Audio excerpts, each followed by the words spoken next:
Okay guys, welcome back kay Kuya Sal. At for today's video guys, meron ko tuturo sa inyo bagong features ni GCash. Okay, kung kailangan yung PSA, nag-request ka ng PSA, meron siyang bagong features. Okay, si GCash. Alright, pero bago tayo magsimula guys, kindly please like this video, subscribe to my channel, at para matutunan yung mga GCash tutorial ni Kuya Sal. Okay, dito lang yan sa ating channel. Alright, and then sa mga gustong magpalipad ng GCash dyan, mag-comment kayo sa baba para kayo ang mapaliparan natin. So first things first guys, syempre make sure na meron kayong GCash wallet application. Make sure na may balance kayo kasi nga kailangan nyo naman magpa-request. Kung magre-request guys syempre may payment, service payment. Okay? Pero maganda dito guys, sa bahay ka lang, makakapag-request ka na gamit ni GCash. Okay, di ba? Maganda yun. Okay, pagdating mo dito guys sa may view all, scroll down ka lang. Alright, pagdating mo dito sa pinakadulo, meron tayong others, yan. Or pwede tayo dito sa tab natin dyan, meron tayong government service. Okay, so meron tayong bagong update ni GCash na PSA. Pwede ka makapag-request ng birth certificate, marriage certificate, and so on and so forth. Makikita nyo yan dito pag nag-loading natin ang ating GCash. Yan, darating tayo dito sa may government service.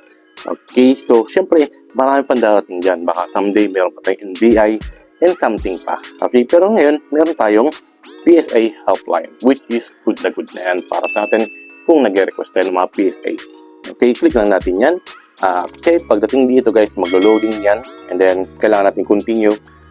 Kayo kung first time nyo pa lang, meron kayong mga agreement, something na kailangan i-tick doon or i-check. Okay, continue lang natin. Okay, once na dumating kayo dito, okay, makikita nyo na meron tayong birth, may marriage, send more, something na death. Okay, andito lang, kompleto na yan. Nasa na yan kung anong kailangan mo i-request. For example, yung marriage, itap mo lang yan. May lalabas na ibang option pa.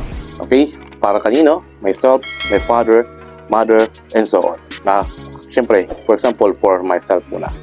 Okay? And then, yung purpose, mamili kayo dyan kung para saan yung purpose na yan. Okay? Kung passport travel, school requirements, local employment, foreign employment, and so on. Okay? Pero kung wala sa option dyan, pwede yung others, i-type mo lang dyan. At para ma-note niyang GCash yung pagre-request mo. Okay? Pero disclaimer lang guys, this video is for educational and entertainment purposes only. Sharing information, knowledge para sa ating mga Pinoy. Okay? And then, let's say for example, kukunin lang natin itong marriage. Yan. And then, anong gusto mo? Okay? I-deliver sa'yo or PDF download.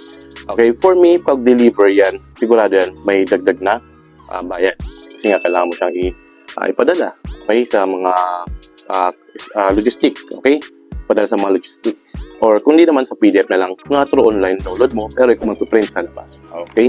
So, for example, yung PDF natin or delivery, ikaw mamimili dyan. And then, i-press mo lang yung next button sa baba. Once dumating ka dito, makikita mo yung mga information mo na kailangan mong i-double check muna. Sa taas yun guys, tinakpan ko muna at syempre, sensitive and personal information natin yun. Okay, and then after that, yung mga remaining na kailangan mo lang required na i-fill out dito. Like yung sa father's name and then yung mother's name mo. Siyempre, bine-verify nila na kung ikaw ba talaga yung nag-request, kung alam mo yung pangalan ng magulang mo. Okay, siyempre, mine-make sure lang nila na kung tama talaga. Okay, and then something like that, and then marriage date, and so forth na kailangan mo i-fill out.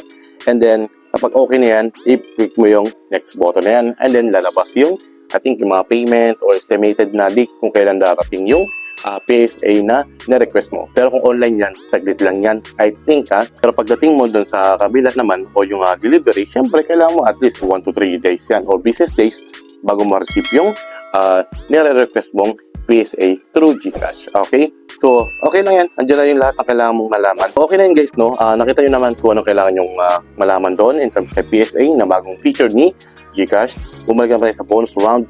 So, sa bonus round natin guys, syempre meron tayong pin comment dyan or video description sa baba na kung gusto nyo ng 10 free spins na scatter na syempre na good, pag core license, andyan lang yan, gamitin nyo.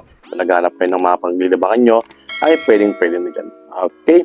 So, I think yun lang kung may natutulong kayo sa ating video at gets kung ano yung step natin para makapag-request ng PSA using GCash Wallet application, well, kindly please like this video, subscribe to my channel, and don't forget to hit the notification bell below ni Kuya Sal para lagi updated sa mga GCash tutorial tips and tricks dito lang yan sa ating channel. Okay, yun naman See you sa next video. Cheers, salamat sa panonood, and bye muna. Alright!